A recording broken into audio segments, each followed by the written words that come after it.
What does Scrum product ownership have to do with dinosaurs? So the journey starts with identifying a unique value proposition, UVP.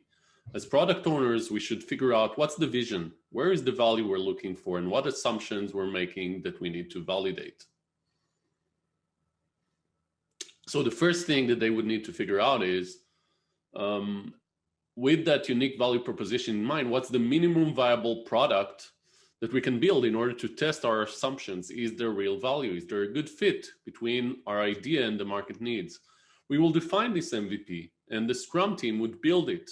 And then we'll be able to take it out to some potential customers and test their reaction. Sometimes we'll hear, yeah, that's great, we can use it.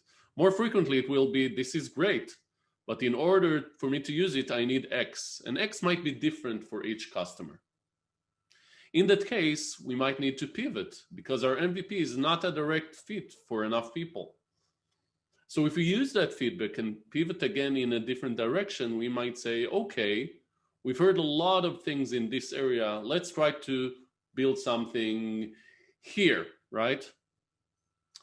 In this case, what we'll do is we'll build another MVP. This MVP we can take again to the market, and maybe now it's successful. Maybe now we found a better problem solution fit. Once we have that MVP, we can start to add some more features to it. We will think of additional areas where we can add a feature with the purpose of attracting more customers or getting the customers to use the product more and stick more to it. As a visionary product owner, we will continue to provide what's the vision, what's the direction we want to take this product. We'll continue to experiment even once we've achieved product market fit via our MVP. Some features will be home runs, some will not. Can we minimize how much time we invest in building the wrong features? We can define a minimum viable feature or a small test to test our assumptions about the value generated by this feature.